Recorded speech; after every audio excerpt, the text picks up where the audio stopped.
मैं आप लोगों का मशकूर हूँ, शुक्रिया अदा करता हूँ आप सब मीडिया वालों का। सच यह है कि लेफ्टिनेंट गवर्नर साहब वहाँ पहुँचने आए,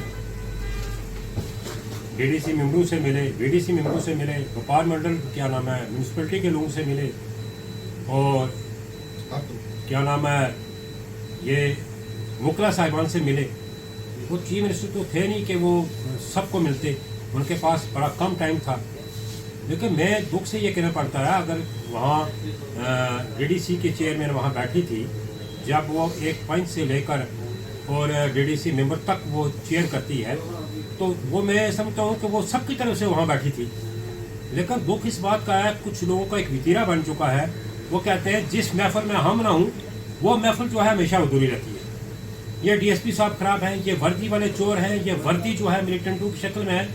मैं सरकार से पूछना चाहता हूँ, ये वर्दी जो है हमारी शान है, ये वर्दी ऐसे नहीं मिली है, ये बड़ी कुर्बानी की बात हमें वर्दी मिली है।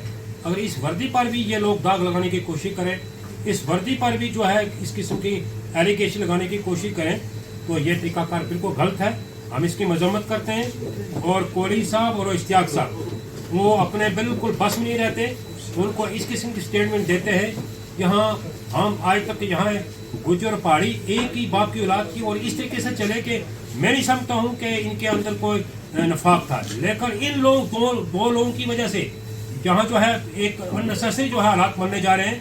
मैं यहाँ के डीजीपी साहब से भी, लेफ्टिनेंट गवर्नर साहब से भी, और जितनी भी इंतजामिया से मैं सबसे गुजारिश करता हूँ कि इन लोगों पर सख्त से सख्त कड़ी कार्रवाई की जाए और इन लोगों के साथ इनके खिलाफ कार्रवाई की जाए। इस किस्म के गलत स्टेटमेंट है ये बंद करें।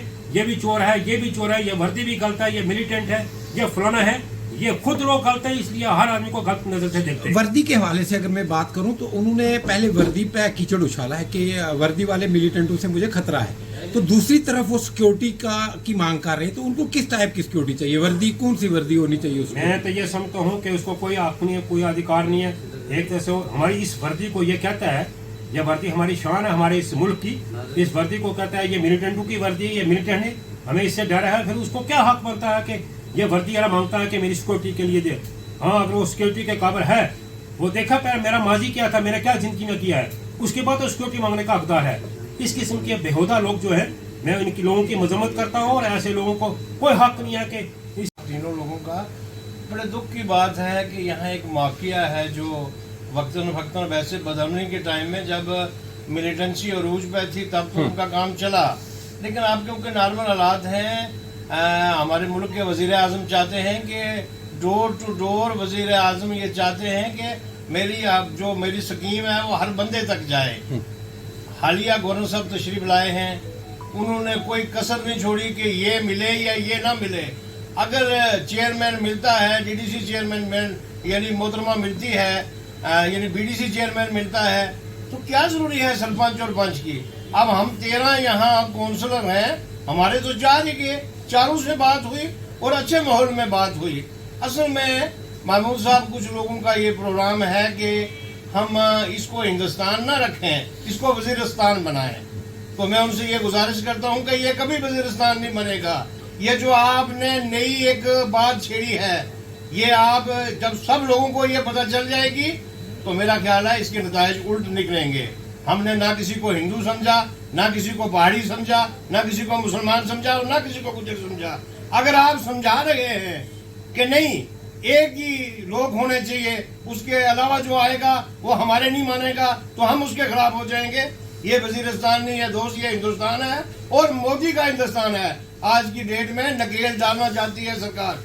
मैं कहना चाहूंगा तमाम बाला अफसरान से, लेफ्टिनेंट गवर्नर साहब से, मेरे समेत जो खड़पेंची करता है, अगर वो नार्म से हट के बात करता है, वो माफिया कायम करना चाहते हैं, वो 5 मरले जमीन तोहफे में लेके और ये कहें कि हम एसडीएम को हरास करें, वो ये चाहते हैं कि हमारी डीएसपी फोन सुने, हमारा एसएचओ फोन सुने, हमारा एसएसपी फोन सुने। क्यों?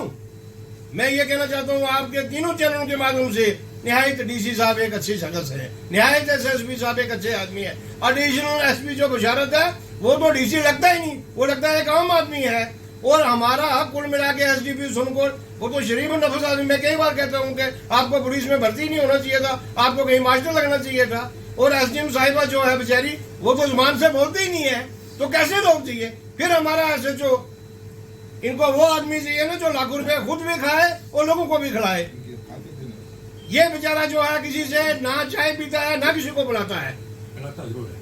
मैं आपसे ये गुजारिश नहीं, SHO साहब की बात, वो एक कहावत है कि मैं मरा तेरे लिए, तू न मर मेरे लिए, तू मरेगी मेरे लिए तो बाहर खड़ा तेरे लिए। मैं कोहली साहब को बिलखसूस और भट्टी साहब को वाजिया कर देना चाहता हूं कि आप ये आदतें छोड़ दो। आप हमारे भाई हो, यहाँ के भाईचारा को खराब करने की कोशिश मत करो। आप किसी सियासी पार्टी की वजह से यहाँ अफरा तफरी मचाना चाहते हो, वो नहीं मचने देंगे।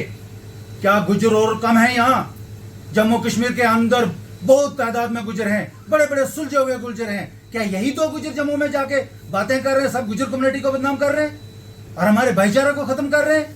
ये चीज नाकाबिले बर्दाश्त है, हम कभी बर्दाश्त नहीं करेंगे। जहां तक आपने कहा एडमिनिस्ट्रेशन का सवाल है, जहां एडमिनिस्ट्रेशन का कोई आदमी गलत हुआ, मैंने वहां आवाज बुलंद की है और आज एडमिनिस्ट्रेशन सही है, हम कभी उसके खिलाफ आवाज बुलंद नहीं करेंगे, ना करने देंगे। असलम कोहली साहब ये चीज समझ लें कि PSA का मतलब क्या है। ऐसा काम जो मैं कर जाऊं, मेरा साथी कोई कर जाए, जिससे पब्लिक के अंदर परेशानी खड़ी हो जाए, हालात खराब हो जाए, PSA यानी पब्लिक सेफ्टी एक्ट मेरे ख्याल में इसके तरफ जा रहे हैं, नहीं जाना चाहिए इनको। फिर भी हमारे भाई हैं, मैं फिर भी एडमिनिस्ट्रेशन पुंछ को भी गुजारिश करूंगा, सुरनकोट के एडमिनिस्ट्रेशन का शुक्रिया अदा करता हूं जो इतना अच्छा माहौल, यहाँ सैलाब आया तो DSP साहब के कपड़े हमें नजर नहीं आ रहे थे कि ये पुलिस वाला है या कोई बेचारा यहाँ म्यूनसिपलिटी में काम करने वाला है। इतना अच्छा उसने कॉपरेट किया बेचारे ने, SP साहब ने, DC साहब ने, सब काम कर रहे हैं। फिर भी अगर गलती हो जाती है तो सुबह का भूला अगर शाम आ जाए वापस घर में, तो घर वापसी हो जाए तो ज्यादा बेहतर है। मैं चाहता हूँ कि उनको माफ करके कौमी दायरा के अंदर रखा जाए और ये सलामती का वक्त दिया। जहाँ तक ग्राउंड रियलिटी की बात अगर मैं करूँ तो ये एक हफ्ता कबल की बात है कि SDM साहिबा सुरनकोट ने एक जुडिशल ऑर्डर पास किया, 145 के तहत एक कार्रवाई की, एक लैंड को अटैच किया। उसका अटैच की कानूनी जो है प्रोविजंस ये कहते हैं कि जब कभी ब्रीच ऑफ पीस या लॉ एंड ऑर्डर की प्रॉब्लम हो तो अपने प्रॉपर्टी को अटैच करना है। तो अगर ऑर्डर कोई ऑफिसर जुडिशियल ऑफिसर उन्होंने किया है, एज ए मैजिस्ट्रेट किया, अगर उस ऑर्डर में अगर कोई गलती है, इलीगलिटी है, तो आप उसको अपील कर सकते हो।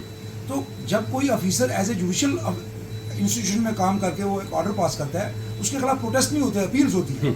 सबसे पहले एज ए लॉयर मैंने बड़ा इसको एग्रीड फील किया कि SDM मैडम के खिलाफ जो है वो इस तरह की प्रोपेगेंडा और वहाँ पे ये सिस्टम किया गया, ये एक टारगेट किया गया उसको, ये गलत है। उसके बाद फिर एक, जैसे मनाज साहब ने डिटेल में बताया, पुंछ के एपिसोड को अपॉइंटमेंट ना मिलना, उसको लेकर जम्मू में जाकर इशू बनाया और इश्तियाक भट्टी साहब ने इसको लीड किया, जो अक्सर सुर्खियों में रहते हैं कि 2 कम्युनिटीज़ और 2 क्लासेस के लोगों को लड़ाने में। तो मैं सरासर इस बात की जो है मैं इसको कंडेम करता हूँ और मैं मांग करता हूँ कि एडमिनिस्ट्रेशन को इस तरह के एलिमेंट से जो है होशियार रहना चाहिए। रहा आपका सवाल का ताल्लुक कि वो एडमिनिस्ट्रेशन क्या है, देखो मैंने कभी भी ज़िंदगी में एडमिनिस्ट्रेशन की तारीफ नहीं की। मैं हमेशा इससे 2 साल पहले उठाया जब DC साहब थे, अर्स्ट पहले साहब का, मैं हर दिन उनके खिलाफ लिखता था क्योंकि वो गलत करते थे। तो जब आपके पास डिस्ट्रिक्ट में इस वक्त कोई ऑफिसर अच्छा है, सब डिवीजन में अच्छा है, पुलिस में अच्छा है, तो आप क्यों बिला वजह उनको जो क्रिटिसाइज करेंगे? जब वो गलत करेगा तो सबसे पहले उनको क्रिटिसाइजर मैं हूँगा। जब वो गलत नहीं करेंगे तो अच्छे ऑफिसर्स को कुछ टैलेंटेड लोग इस तरह से ब्लैकमेल करके ताकि ये लोग बाहर जाएं और गलत लोग आएँ ताकि हम उनसे इलीगल काम करवा सकें, उनकी मंशा ये हो सकती है। हमारा ये मानना है कि जो ऑफिसर्स हैं फॉर द टाइम बीइंग, जैसे हमारे SDPO सुरनकोट हो, SD मैडम हो, ADC साहब हो या कोई भी हो, दे आर डूइंग वेल, बहुत अच्छा काम कर रहे हैं, गरीब लोगों से जुड़े हैं, ये किसी माफिया के साथ जुड़े नहीं हैं। तो इस तरह से इन लोगों को बदनाम करके अपने वेस्टेड लोगों को लाना, मैं समझता हूँ ये गलत है, उनके खिलाफ। मैं लेफ्टिनेंट गवर्नर साहब का शुक्रगुजार हूं कि जिन्होंने जिला पुंछ के अंदर बेहतरीन ऑफिसर्स जो है वो हमें दिए हैं, चाहे वो डिप्टी कमिश्नर पुंछ हूँ, SSP पुंछ हूँ, या हमारी तहसील सुरनकोट के अंदर जितने भी ऑफिसर हैं, एक बेहतरीन स्टाफ जो है इस वक्त हमारे अंदर मौजूद है। लेकिन 2 दिन से जो हम सोशल मीडिया के अंदर देख रहे हैं, बिलखसूस कोहली साहब ने जो स्टेटमेंट दिया, हम उसको कंडेम करते हैं क्योंकि हमारे बेहतरीन ऑफिसर हैं, चाहे वो DYSP सुरनकोट की शक्ल में हो, SDM की शक्ल में हो, SHO साहब की शक्ल में हो, या एडिशनल DC पुंछ हो, या हमारी जो CMO साहिबा है। मैं CMO साहिबा के बारे में ये कहूँगा कि वो एज ए डॉक्टर भी यहाँ पर काम कर चुकी है और वो बेहतरीन डॉक्टर ही नहीं बल्कि बेहतरीन ऑफिसर्स है। जहां तक बात कोहली साहब की जाए, मैं इसको सख्त अल्फाज में कंडेम करता हूं। मेरे से पहले माजिद भाई ने डिटेल में बात कर दिया और माजिद भाई ने जो कानूनी बात करनी थी, जो लैंड के ऊपर मसला था पिछले काफी दिनों से जो यहाँ पर जो है ये फसाद चल रहा है, मैं एक बात क्लियर कहना चाहता हूं कि जहां पर जितने भी गुज्जर ऑफिसर जब यहां पर आए हमने अपने सर आंखों पे बिठाए, हमने कभी उसको गुज्जर और पहाड़ी में डिवाइड नहीं किया। लेकिन जब से यहां पर हमारे ऑफिसर जो काम कर रहे हैं, यहां पर गुज्जर और पहाड़ी का एक इज्म जो है वो फैलाया जा रहा है, जो सिर्फ कोहली साहब और भट्टी साहब की वजह से जो है ये फैल रहा है। मैं इन तमाम लोगों को कह देना चाहता हूं कि हम हरगिज़ ये चीज बर्दाश्त नहीं करेंगे, क्योंकि गुज्जर भी हमारे भाई हैं, पहाड़ी भी हमारे भाई हैं। लेकिन अगर किसी हमारे ऑफिसर्स को तंग किया जाएगा, चाहे वो किसी भी शक्ल में हो, चाहे वो डीएसपी साहब हो, एसडीएम साहिबा हो, या एडिशनल डीसी हो, या सीएमओ साहिबा हो, हम हरगिज़ ऐसी चीज बर्दाश्त नहीं करेंगे। अगर वो गलत ऑफिसर है तो उनके खिलाफ कानूनी कार्रवाई हो, लेकिन ऐसे ऑफिसर जिनकी में हमें नहीं मिल सकते, ये बेदाग ऑफिसर है, इनके खिलाफ किसी किस्म का कोई भी एलिगेशन आज तक हमने नहीं देखा। हम बाजार में रहते हैं, आप देखिए कि डीवाईएसपी साहब को जब भी फोन करो, एसएचओ साहब को फोन करो, कोई भी मसला हो फौरी तौर पर हल किया जाता है। आज तक हमने कभी करप्शन का एक भी एलिगेशन इन ऑफिसर्स के ऊपर नहीं देखा है। ये जितने भी एलिगेशन लगा गए हैं हम इसको कंडेम करते हैं सख्त अल्फाज में। खाली ये जो हम लोग बैठे हुए हैं यही नहीं, बल्कि 95% यहाँ की जो पॉपुलेशन है इस चीज को कंडेम करती है।